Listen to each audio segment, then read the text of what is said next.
La revista El Doctor en Casa presenta su programa El Doctor en Casa TV.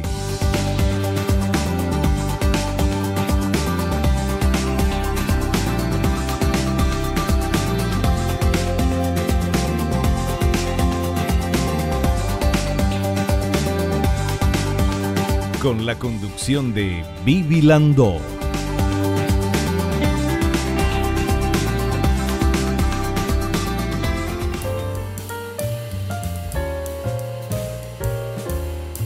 Ya estamos con nuestra invitada, la doctora Laura Cáceres Almeida. Ella es médica especialista en psiquiatría clínica, psiquiatra de consultorio del Centro de Especialidades de Salud Integral del IPS. Hola doctora, bienvenida, ¿cómo estás? Hola Vivi, muy bien, muchas gracias por la invitación. Bueno, qué gusto doctora tenerte acá porque es tan importante hablar del tema de salud mental y es como que antes no se le daba tanta importancia. Y ahora, no sé si se le da importancia, pero como se ven tantos casos de problemas de salud mental, más aún en toda esta época pandémica, con tanto dolor con el que nos enfrentamos, con ese miedo, esa angustia, el no saber, el cuculelé que era el COVID, el no saber, el no tener vacunas, un montón de cosas que hizo que se mueva el piso para todo el mundo. Y creo que ahí es cuando también afloraron un montón de cosas que a lo mejor estaban escondiditas, como las angustias, como no sé, los ataques de pánico, la ansiedad que se puede ver reflejada en millones de aspectos en la vida. Y todo eso hace que la salud mental se haya puesto de moda prácticamente. Así mismo. Sí, así como decís, es Vivi, y de hecho ahora se está viendo y se está hablando muchísimo de la pandemia detrás de la pandemia del COVID, la pandemia de salud mental. Sí. Entonces, para bien, yo pienso que para bien hay situaciones de crisis que nos permiten aprender y crecer. Y yo pienso que nos va a servir, ¿verdad?, como sociedad, que va a haber un antes y un después también para la salud mental, no solo para la parte de las infecciones, ¿verdad? Los neumólogos se pusieron de moda, ¿verdad? Y después a continuación todo lo que es salud mental. Y creo que va a ser para bien. Claro. Bueno, porque por lo menos yo escucho a más gente hablando de me voy a terapia, voy a consultar con un psicólogo, me voy al psiquiatra, que antes a lo mejor la gente se iba pero no contaba, o a lo mejor no se iba y no contaba tampoco, ¿verdad? Sí. No sé. La verdad que se están viendo cambios mucho más rápidos de lo que se hubiese esperado. Hasta hace muy poco existía ese tabú, ese temor, ese prejuicio hacia consultar con un psicólogo o un psiquiatra. Y realmente es mucho más rápido y mucho más positivo de lo que se podría pensar de una sociedad quizá muy conservadora o muy tradicionalista como la sociedad paraguaya. En países vecinos como la Argentina, Brasil, Uruguay, era ya un tema más así como contar que uno se va más o menos a la peluquería que se fue al terapeuta, ¿verdad? Sí. Y acá era todavía como más reservado, más secreto, ¿verdad?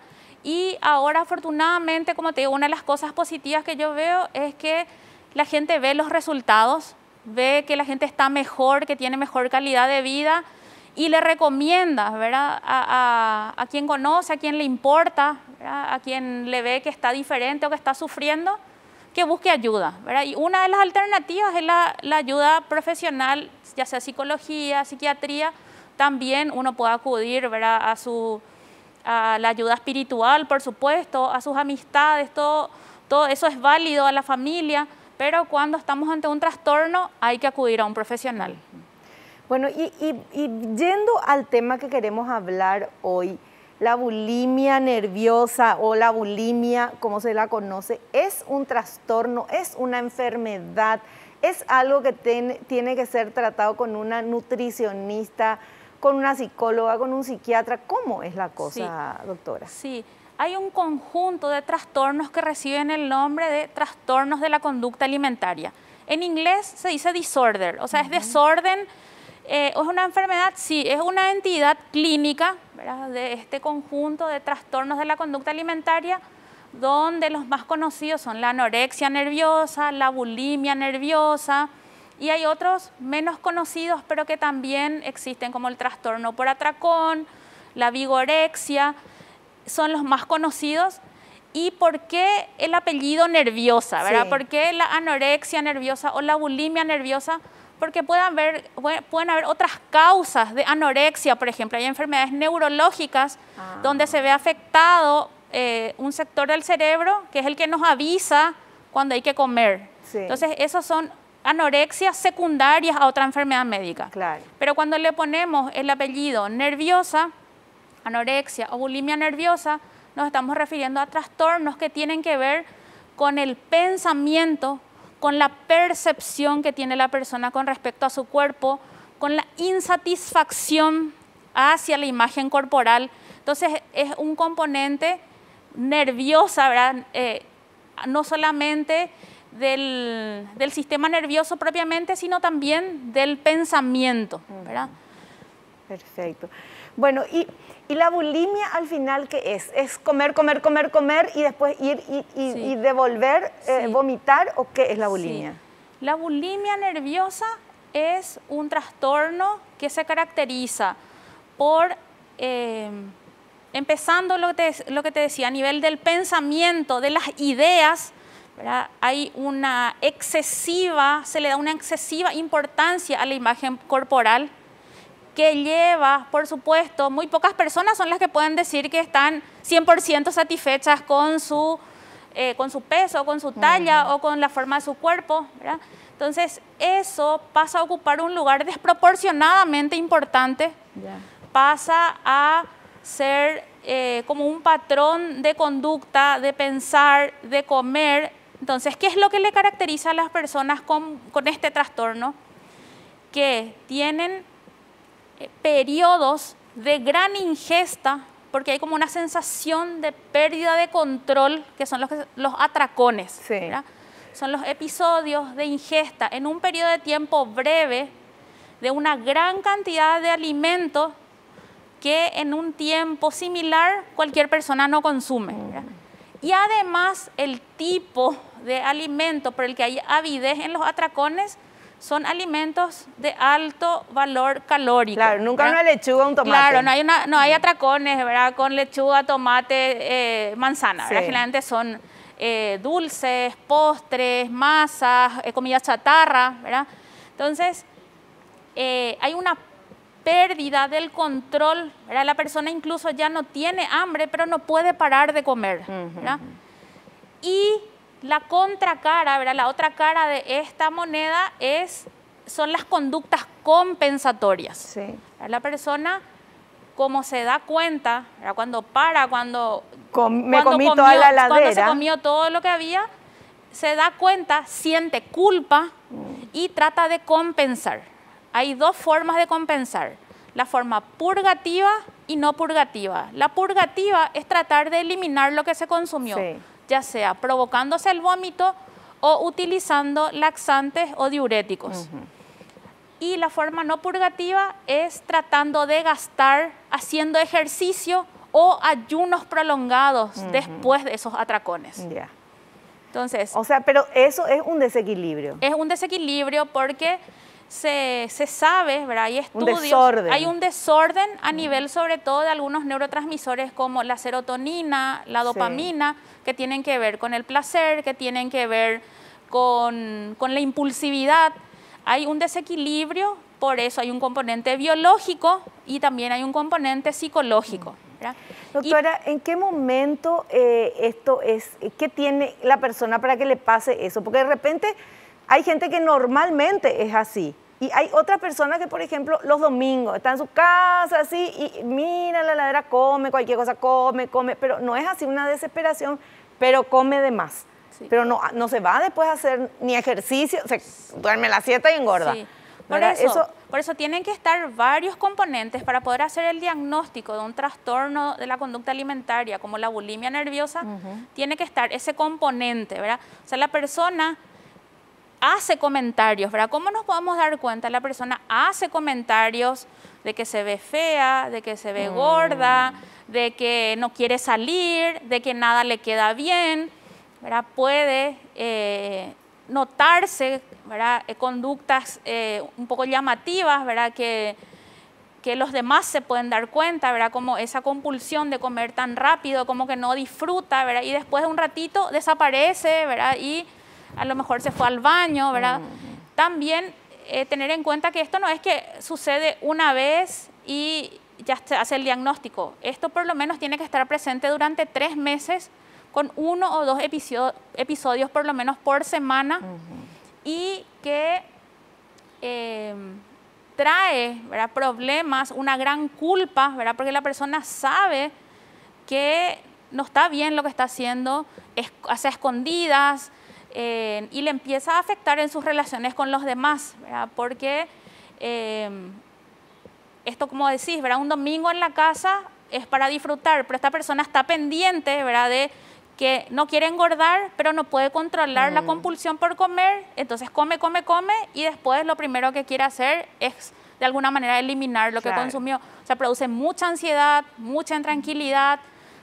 A la larga, si no se realiza tratamiento, puede traer otros trastornos del tipo de la depresión o adicciones, por ejemplo, el consumo de anorexígenos, o sea, medicamentos para que no tenga apetito, que se automedique. O sea, pueden venir muchas complicaciones, por eso es importante tratar. Perfecto. Bueno, esto es para el inicio, ¿verdad? Para dar un panorama así del tema que vamos a hablar. Tenemos materiales, doctora, preparados por el equipo de producción que queremos compartir contigo y con todos los que están viendo el programa. Vamos, por favor, con este primer material. La bulimia nerviosa. Se caracteriza por episodios repetidos de comidas excesivas, atracones, que se siguen de conductas compensadoras anormales como vómitos autoprovocados o la toma de fármacos para perder peso como laxantes y diuréticos.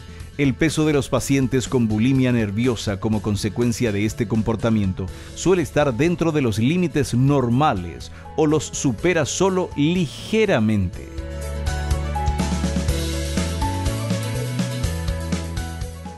Correcto, ¿verdad? Sí, correcto. Y esto que señalaba es interesante porque la principal diferencia que se suele resaltar es que en la anorexia también hay una distorsión de la imagen corporal y generalmente la persona es muy delgada, está muy por debajo del peso que se espera para la edad. Si se presenta en niños o en adolescentes, incluso pueden dejar de crecer lo que tendrían que crecer normalmente. Y las personas con bulimia nerviosa es 10:1 más o menos la proporción, es más frecuente, 10 veces en mujeres que en varones. Y suelen ser personas con antecedentes de obesidad, por ejemplo, en la infancia, y que después tratan de hacer dietas y no les resulta, dietas muy restrictivas o por ciertos periodos de tiempo hacen ayunos y no le va resultando, ¿verdad? Y generalmente por eso van a tener un peso normal o un poco por encima de lo normal, ¿verdad? Esa es la gran diferencia entre la anorexia, ¿verdad? Estas que son piel y hueso, y la bulimia, que generalmente tienden a ser más gorditos, ¿verdad? Entonces, o sea, yo creo que una persona anoréxica es más fácil de detectar porque te llama la atención la flacura de locura que tiene, ¿verdad?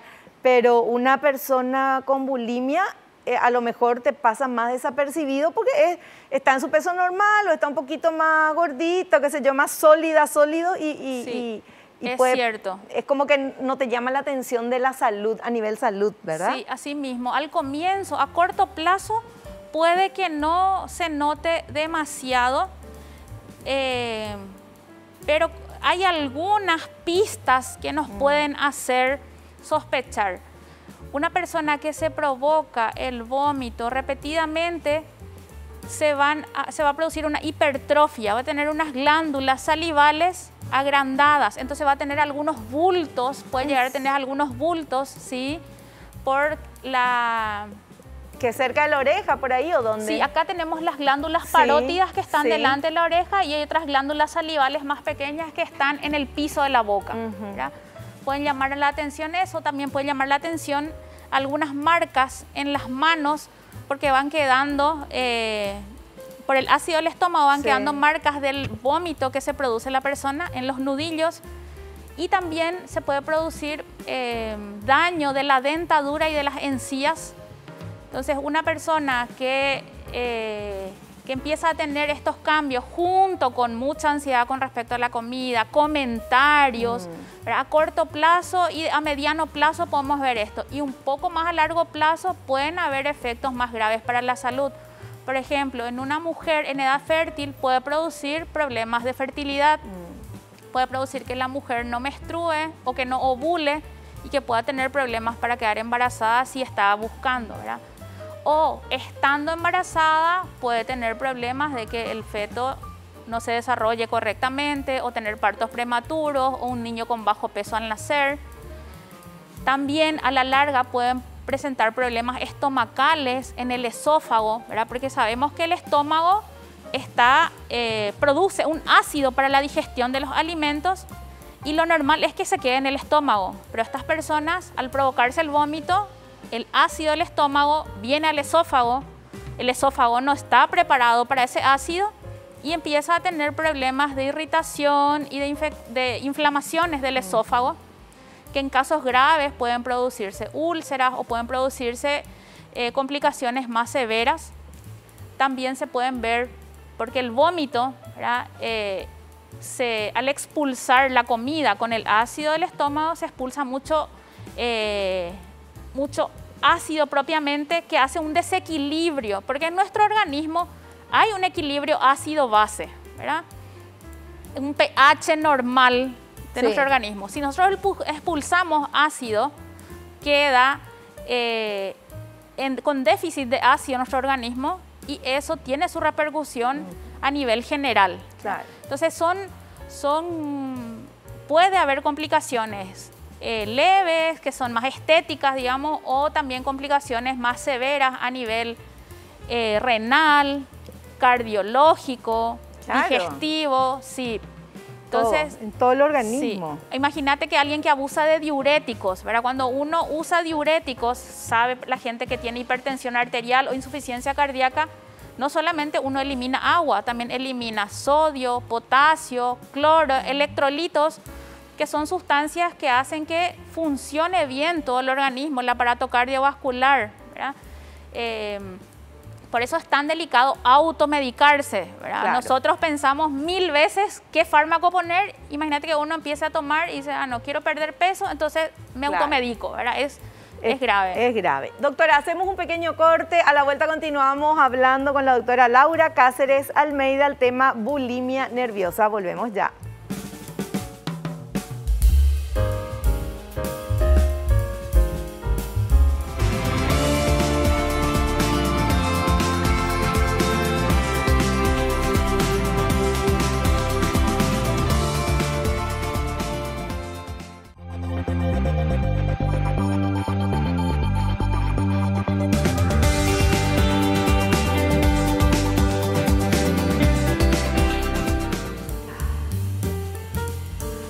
Continuamos charlando con nuestra invitada, la doctora Laura Cáceres Almeida, el tema la bulimia nerviosa, y tenemos otro material que queremos compartir con todos ustedes. Causas.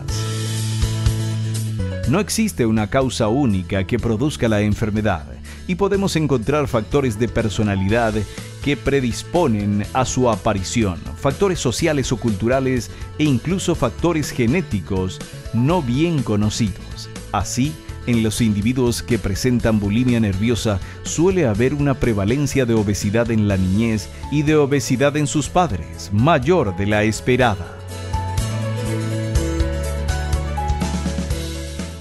O sea, no hay una causa única, pero ¿qué hace, doctora, en tu experiencia? ¿Qué le lleva a una persona a caer en esto de la bulimia? Sí. Y la mayoría de estos trastornos tienen un origen multifactorial, ¿verdad? Es como la combinación de varios factores que todos juntos gatillan estos cuadros. ¿Qué es lo más común? Antecedentes, en el caso de la bulimia nerviosa, antecedentes de obesidad en la infancia y comentarios. Por ejemplo, lastimosamente hay familias o ámbitos en los que se toma como broma hacer comentarios con respecto al cuerpo o al aspecto o al peso de los demás, ¿verdad? Y eso no es positivo, ¿verdad? Porque no sabemos cómo esa persona se puede sentir con respecto a eso. Hay gente a la que le decís, ay, qué flaca estás, y se va feliz. Y hay gente a la que le decís, qué flaca estás, y se va mal porque está luchando por ganar peso. Hay gente que tiene el problema para ganar peso. Y hay gente que carga más o menos de por vida con la lucha por bajar de peso y no lo logra, ¿verdad? Entonces es como desde la infancia, ¿verdad? Ciertos comentarios, burlas, chistes con respecto al aspecto de las personas.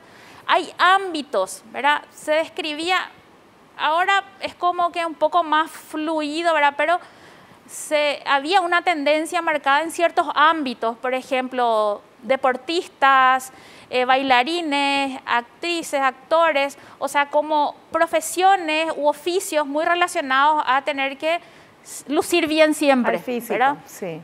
Entonces, o familias, ¿verdad? Donde hay una alta exigencia, ¿verdad? También, no sé, académico o en otros aspectos que pueden hacer que la persona empiece a tener problemas, ¿verdad? De exigirse demasiado en todos los aspectos y excesiva crítica hacia sí mismo. Por eso decía algunos factores de personalidad, ¿verdad? Hay gente que naturalmente es como más susceptible a la crítica. Hay gente que es más sensible, gente que le cuesta defenderse, ¿verdad? Y que, no sé, a veces a uno le dice, te veo más gordita, y uno responde, bueno, la buena vida y la poca vergüenza, claro, y se va, ¿verdad? Y hay otros que se quedan con eso, estoy gorda, estoy fea, me dijo eso, claro, porque, no sé. Bueno, pero es interesante, doctora, lo que estás diciendo, porque es un momento ideal para decir que nadie tiene por qué decirle a la otra persona, está más gorda, está más flaca. ¿Qué cosa positiva o qué construís con eso que me estás diciendo? Nada. Exacto, esto que decías al comienzo, o sea, en todo caso, si le voy a decir algo a alguien, decirle un halago, claro, y no una crítica. Claro. Ahora, sí, efectivamente, yo estoy preocupada porque me parece que es un problema, bueno, trato de la forma más delicada y a veces si tenemos que decir algo que pueda ser un poco problemático, bueno, explicar, ¿verdad?, cuál es la intención. Pero hay que tener también cierta confianza, ¿verdad? Pero claro, tiene que ser, no sé, tu mamá, exacto, tu hijo, tu pareja. Sí. Estoy preocupada por tu salud, ¿cómo sí estará? Hacete un análisis porque no te veo comiendo tan bien. Sí. Una cosa así, pero sí no, está más gorda, está más flaca. Sí, ¿verdad? Y realmente es más también una cuestión, o sea, hay cuestiones, como siempre se dice, ¿verdad?, que no se discute de política, religión, de fútbol. Sí. Y bueno, y también esto tendría que entrar, sí, o sea, no se habla al aspecto de la gente, ¿verdad? Tal cual. Tenemos otro material que vamos a compartir, por favor. Otras alteraciones. En esta alteración del comportamiento alimentario, es posible que exista una alteración de la personalidad, con hipersensibilidad ante los fracasos de cualquier tipo, que conduciría a estados de ansiedad y depresión, que serían frenados por el atracón. Es así, doctora. Sí, y también es algo interesante, ¿verdad?, saber cuál es nuestra actitud hacia la comida, ¿verdad? ¿Qué es la comida para nosotros, ¿verdad? Sabemos que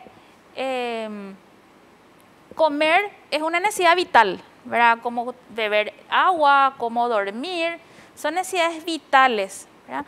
Y a lo largo, ¿verdad?, de los años, ¿verdad?, desde que el hombre está en la tierra, ¿verdad?, ha habido muchos cambios culturales, la técnica.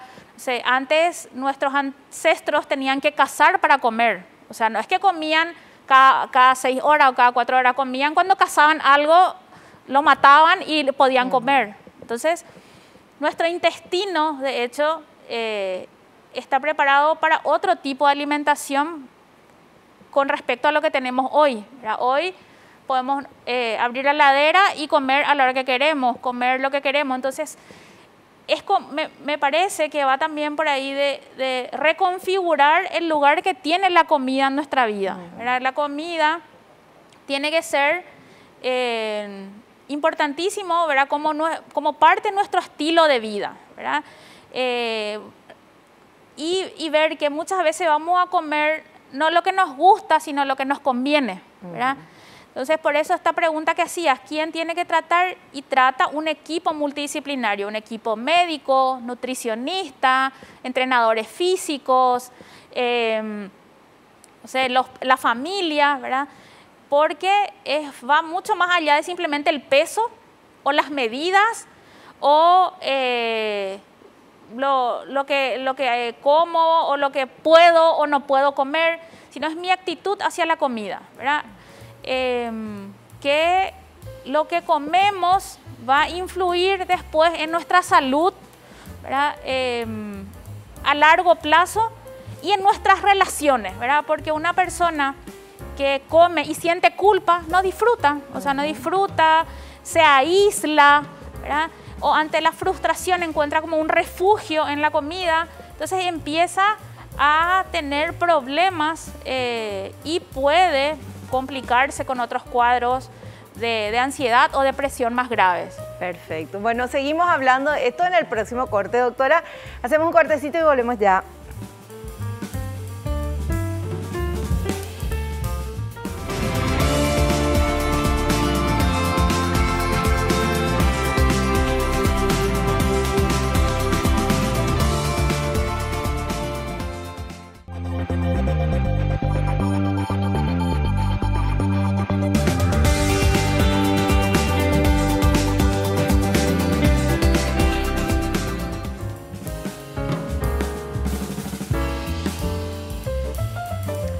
Estamos hablando de qué es la bulimia nerviosa con la doctora Laura Cáceres Almeida. Ella es médica especialista en psiquiatría clínica y tiene consultorio en el Centro de Especialidades de Salud Integral del IPS. Y qué importante es conocer, porque a lo mejor hay personas en nuestra familia que están pasando por este trastorno y a lo mejor no nos damos cuenta. Qué importante es todo lo que nos está diciendo nuestra invitada. Y tenemos materiales muy, pero muy bien logrados que queremos compartir con todos ustedes. Vamos con el siguiente material, por favor. Diagnóstico. El diagnóstico de la bulimia nerviosa se hace en base a unos criterios de consenso médico como son los criterios establecidos por la Asociación Americana de Psiquiatría o los criterios de la Organización Mundial de la Salud. La clave para el diagnóstico de bulimia nerviosa, según estos criterios, son los grandes deseos de comer, atracones repetidos, el intenso miedo a engordar, el uso de técnicas compensatorias para no ganar peso, vómitos, fármacos y el trastorno en la percepción de la propia imagen corporal. Bueno, y estos son, como te decía hace rato, los criterios. No es que con 1 o 2 episodios de atracones ya vamos a hacer el diagnóstico de bulimia nerviosa. Tiene que haber estos componentes que muy bien está resumido ahí, que hay un temor a ganar peso, ¿verdad? Porque está en la valoración, ¿verdad?, sobre el aspecto, sobre la imagen corporal, es exagerada, ¿verdad? O sea, yo valgo lo que peso, más o menos, ¿verdad? Entonces, todo se reduce a cómo me ven, si me van a aceptar, si me veo bien, si puedo usar lo que está de moda. Por eso un tiempo también seguro que vos que estás en los medios también te habrás dado cuenta que hubo un tiempo en que el patrón de la mujer ideal era una mujer extremadamente delgada, sí, ¿verdad? Donde los relieves óseos eran demasiado notorios, y después de varios eventos de estas mujeres que caían desmayadas en plena pasarela, sí, ¿verdad? Es como que se empezó a prestar atención. Y en los países donde realmente la salud pública pisa fuerte, digamos, se tiene como un estándar hasta de las medidas de las ropas, ¿verdad? Porque a lo mejor pasa que un mediano de antes me entraba y ahora los medianos son una cosa así, ¿verdad? Sí. Entonces, esto también se fue viendo, ¿verdad? Que puede ser nocivo, ¿verdad? Los medios de comunicación pueden ayudar o pueden perjudicar en este tema. No, ¿verdad? lo que pasa es que eso fue a nivel mundial. Esto sobre todo en tema alta costura, que para desfilar tenían que pesar, no sé, 30 kilos y medir 1,80, entonces eran unos palitos desfilando, y que la ropa lucía muy bien porque era como una percha, ¿verdad? Sí.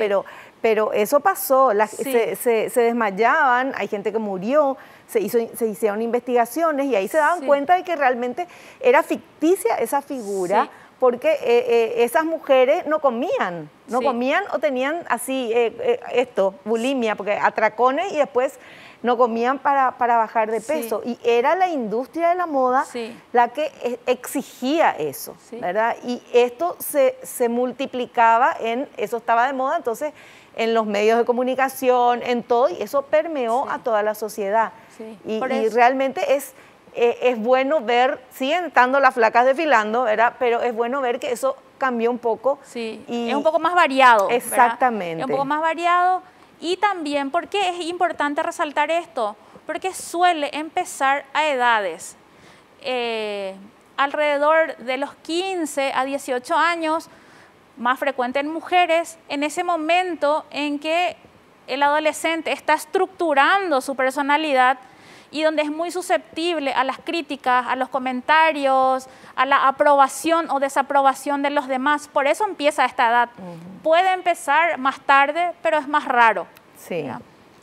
Perfecto. Y vamos a ver ahora el material que habla del tratamiento y después, porque queremos justamente, eso es lo que queremos saber. Ya aprendimos lo que es la bulimia, cómo se diagnostica, cuáles son las causas y todo, pero ahora, ¿cuál es el tratamiento? ¿Se cura? Vamos a ver, por favor.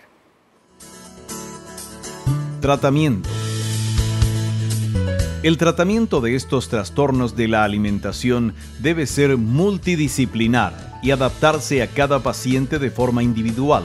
Las dos aproximaciones son la psicoterapia con psicólogo y revisar la relación con la comida con el nutricionista, además de revisar de retornar a una alimentación adecuada. El tratamiento debe abordarse con especialistas con experiencia en alteraciones de la conducta alimentaria. Este decidirá además si es necesaria una evaluación con un psiquiatra.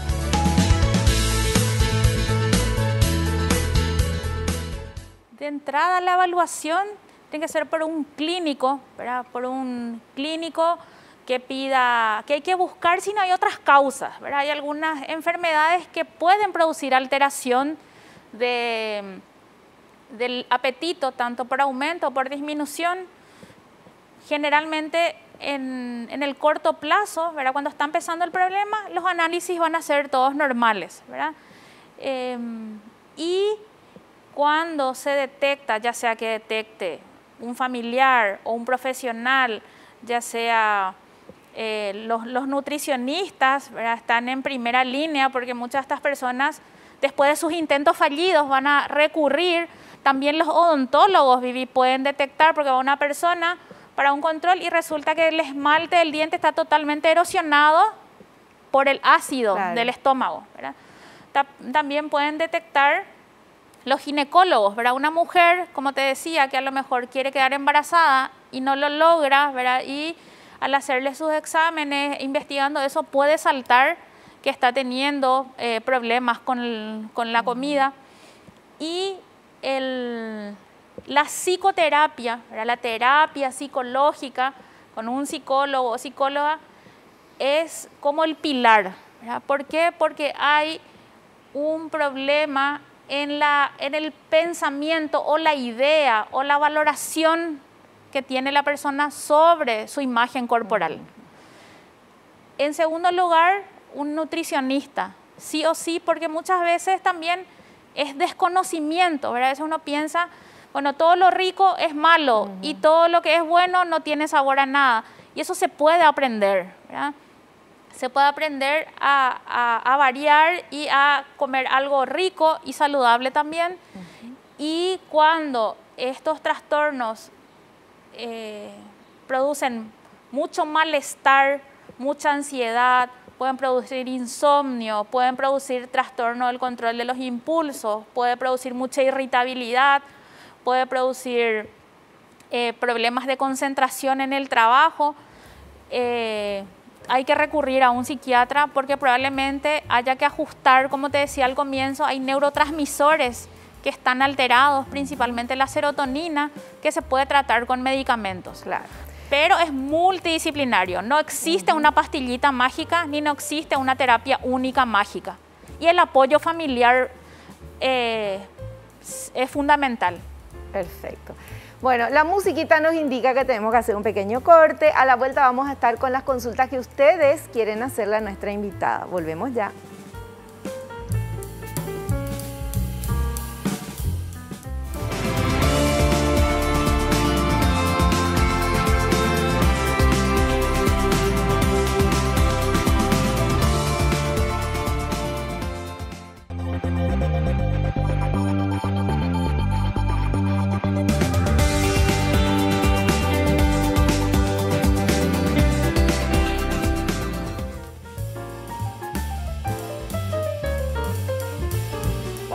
Llegó el momento en que la doctora va a responder a las consultas que ustedes han enviado aquí al Doctor en Casa. Vamos con esta primera pregunta, por favor.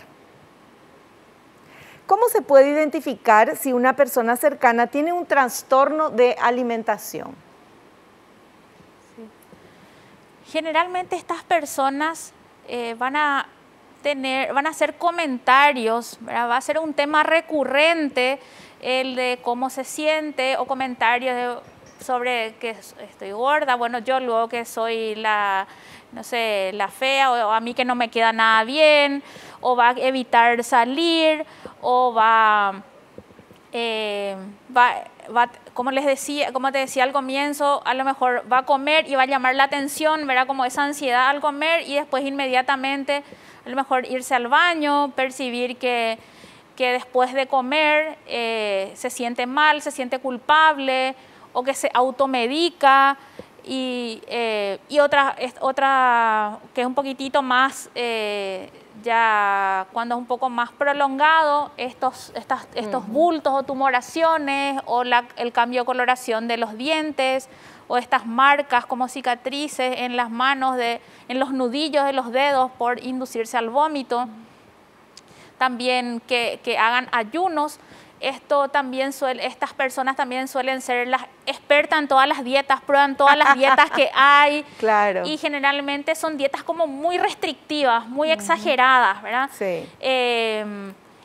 Con ayunos muy prolongados, ¿verdad? Y después como que tienen un efecto rebote, ¿verdad? Entonces hay una imagen que se suele mostrar, ¿verdad? De alguien que está bajo el agua y que se está atajando la respiración y después se ataja hasta que no aguanta más, sale el agua y toma como una gran bocanada de aire, ¿verdad? Para recuperar, ¿verdad? El esfuerzo que estuvo haciendo. Bueno, y eso también se describe en la bulimia. Es como que se ataja para no comer, hace ayunos, hace ejercicios y después cuando se encuentra con la comida, como que recupera todo eso que estaba acumulando del deseo de comer. Perfecto. Bueno, vamos con otra consultita, por favor, a ver. Dice, ¿es difícil que la persona que tiene bulimia identifique que padece de este trastorno? Generalmente la persona va a hacerlo a escondidas, ¿verdad? No, pero se da cuenta de que tiene un trastorno. Sí, se puede dar cuenta. Es un trastorno que la persona se va enredando, pero en algún momento, o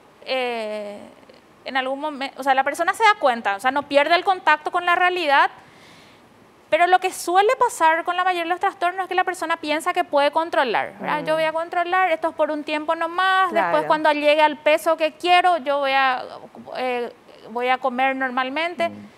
La persona se da cuenta, pero es difícil por la misma situación de insatisfacción que admita y busque ayuda, pero sí se da cuenta, se da cuenta.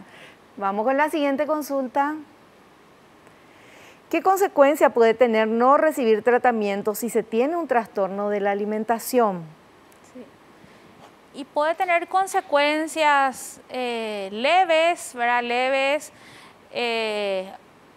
y también moderadas o graves, ¿verdad? Las consecuencias leves, ¿verdad? Sí, puede ser que sea eso, que nunca alcance, ¿verdad?, el peso que le gusta y que no se sienta satisfecha y que sea como un malestar más bien subjetivo. Pero después puede tener consecuencias más severas si no se trata a tiempo, ¿verdad? Si eso se prolonga en el tiempo, por ejemplo, si es un adolescente que está en edad de crecimiento, puede ser que no llegue a la talla que tiene que tener, puede ser que no... Sí, pero deteriora la salud de la persona, sea la edad que tenga. Sí, sea la edad que tenga, pero es peor cuando es un niño o un adolescente, ¿verdad? Claro. O una mujer en edad fértil, ¿verdad? Que no ovule o que no pueda quedar embarazada si es que así quiere. También puede producir problemas del esófago, puede producir esofagitis, incluso hay complicaciones más graves como la ruptura del esófago, que haga como una ruptura química, ¿verdad? Por la erosión del esófago. Esto, la inflamación crónica de las encías, la boca, los dientes, puede tener consecuencias graves en la salud y en los casos más graves, por ejemplo, una persona mayor que ya tiene hipertensión o que tiene diabetes o algún otro problema, estas largas horas de ayuno puede hacer que tenga hipoglicemia o que tenga bajadas de presión muy fuertes y que tenga alteraciones renales que pueden producir alteraciones. Nosotros hablamos de alteraciones hidroelectrolíticas, ¿verdad? Que son estos electrolitos, sodio, potasio, calcio, cloro, que tienen que ver con el funcionamiento del corazón, de los riñones. Perfecto. Sí. Otra consultita, la última. A ver. ¿La bulimia nerviosa puede ser hereditaria? No es hereditaria propiamente, no hay un gen o un grupo de genes identificados, pero sí hay más riesgo de padecer cuando hay antecedentes familiares. Ya, perfectísimo. Súper claro, doctora Laura Cáceres Almeida, muchísimas gracias por tu presencia en el programa. Te esperamos en uno próximo. Gracias a vos, Vivi, un gusto, cuando quieras. Gracias. Nos despedimos hasta el próximo programa, si Dios así lo permite, y no te olvides lo que te digo siempre, porque es cierto, naciste para ser feliz, no te conformes con menos. Chao, chao.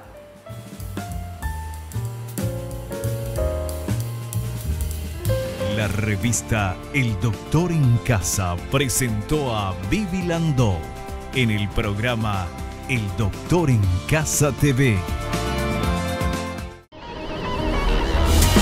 Fue una realización de Alicante.